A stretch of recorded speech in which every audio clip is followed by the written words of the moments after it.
Hello বন্ধুরা, good morning. কিছুদিন আগে আমি হলুদ ডাবল পেটাস একটা অ্যাডেনিয়াম গাছ 120 টাকা দিয়ে কিনেছিলাম। সেটাই আজকে সিন্ডারে পটিং করেছি। সিন্ডারের সঙ্গে কি কি মিশিয়েছি, কতটা পরিমাণে মিশিয়েছি সবটাই আজকের ভিডিওতে শেয়ার করব। আনওয়াশড সিন্ডার তোমরা 20 বা 30 টাকা পার কেজি দামে পেয়ে যাবে। আর যদি ওয়াশড কিনতে চাও তাহলে 40 টাকা বা 50 টাকা পার কেজি এরকম দাম পড়বে। আমি আনওয়াশড সিন্ডার কিনে 2-3 বার এরকম করে ভালো করে ধুয়ে নিচ্ছি, তাহলে ইউজ করতে সুবিধা হয়, সব ধুলো মোটামুটি চলে যায়। টবের সাইজ অনুযায়ী আমি সিন্ডার নিয়ে নিয়েছি। তোমাদের বোঝানোর সুবিধার জন্য এভাবে পরিমাণটা বলছি।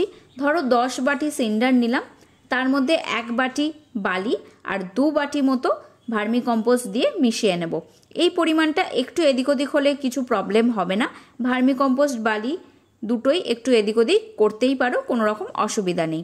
এর মধ্যে আমি 1 চামচ হাড় গুঁড়ো আর 1 চামচ শিংকুচি মিশিয়ে দিচ্ছি, তাহলে আরও ভালোভাবে গাছটা বাড়বে। আর এরপর যেটা দেবো সেটা অপশনাল, দিতেও পারো নাও দিতে পারো। 1 চামচ আমি সুপার ফসফেট নিয়ে ভালো করে মাটিটা মিশিয়ে নিচ্ছি। যেহেতু কিছুক্ষণ আগেই আমি সিন্ডারগুলো ধুয়েছিলাম, তাই এখনও ভিজে আছে, মাটিটা মেশাতে একটু অসুবিধা হবে। তোমরা চাইলে একদিন আগেও ধুয়ে রাখতে পারো, সিন্ডার খুব তাড়াতাড়ি শুকিয়ে যায়।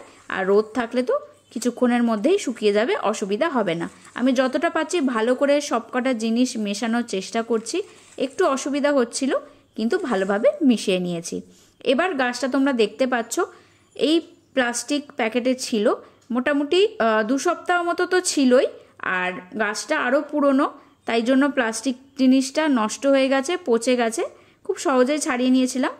আর যে সয়েল মিডিয়াতে অলরেডি গাছটা ছিল সেটাও খুব ভালোই ছিল, একদমই ঝুরঝুরে, ছোট ছোট পাথরের টুকরোও ছিল, জল একদমই বসতো না, তাই গাছটাও বেশ ভালোই বেড়েছে, কোনো রকম অসুবিধা হয়নি। আমি খুব সাবধানে গাছটাকে বার করে নিলাম। আর নিচে তোমরা দেখতে পাবে খুব ভালো একটা শেপ নিয়েছে, রুটসগুলো যথেষ্ট হয়েছে, রুট বাউন্ড হয়ে গেছিলো এতদিন। আমি একটু দেরি করে ফেলেছি পটিং করতে, কিন্তু দেখতে পাচ্ছ নিচটার শেপ খুবই সুন্দর হয়েছে। আর আমি অনেকের কাছ থেকে, যারা অ্যাডেনিয়াম অনেক বছর ধরে করছে, তাদের থেকে শিখেছি। ধরো এই গাছটা আমি রিপোর্ট করছি, তো এতদিন যতটা মাটির নিচে ছিল, আমি যখন নতুন করে রিপোর্ট করব আরও একটু মাটি ওপরে বসাবো, মানে গোড়ার হাইটটা আস্তে আস্তে বাড়াতে হবে, তাহলে গোড়ার শেপটা খুবই সুন্দর হবে। এরপর যখন আমি রিপোর্ট করব তখন আমি এখন যতটা পরিমাণে বসাচ্ছি, পরের বার আরও একটু মাটি থেকে উঁচু করে বসাবো। এটাই ফলো করলে অনেক ভালো রেজাল্ট পাবে। আমি অনেকের গাছ ফলো করে দেখেছি, তারা এভাবেই মেনটেন করে রাখে গাছগুলোকে, আর সত্যিই ভালো শেপ হয়। অ্যাডেনিয়ামের জন্য হাইট কম আর গামলার মতো শেপের একটা টব আমি নিয়ে নিয়েছি। যে কোনো টবের দোকানে গিয়ে যদি তোমরা বলো অ্যাডেনিয়ামের টব নেবো, তাহলে দেখবে আলাদা করে এরকম শেপের টব তোমাদের দিয়ে দেবে।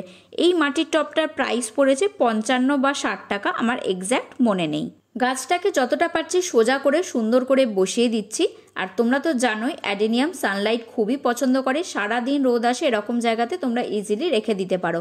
আমার ছাদে যেহেতু শেড আছে, খুব একটা রোদ আসে না, তাও চেষ্টা করি যেখানে সবচেয়ে বেশি রোদ আসে সেখানে অ্যাডেনিয়াম গাছগুলো সরিয়ে রাখার।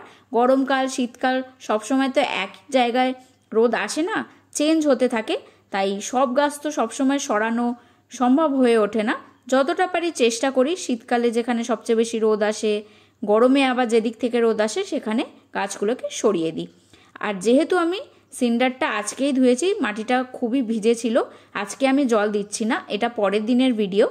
আমি সকাল হতেই খুব ভালো করে টবটায় ভর্তি করে জল দিয়ে দিচ্ছি। আর দেখতেই পাচ্ছ জল কিন্তু একটুও দাঁড়াচ্ছে না, দেওয়ার সঙ্গে সঙ্গে বেরিয়ে যাচ্ছে। তাই টানা বৃষ্টিতেও বর্ষাকালেও তোমরা খোলা ছাদে রাখতে পারো। সিন্ডার মিডিয়াতে কিন্তু কোনো রকম প্রবলেম হবে না। আর সিন্ডারে ফাঙ্গাস হওয়ার প্রবলেমও একদমই কমে যায়। পাতায় তোমরা স্প্রে করতে পারো, সয়েলে খুব একটা ফাঙ্গাসের প্রবলেম আমি দেখিনি, খুবই ভালো গ্রোথ হয়। আর যারা নতুন অ্যাডেনিয়াম করতে চাইছো তারা সিন্ডারে করো, করতে খুবই সুবিধা হবে। তো আজকের ভিডিওটা আমি এখানেই শেষ করছি, পরের ভিডিওতে খুব তাড়াতাড়ি দেখা হবে।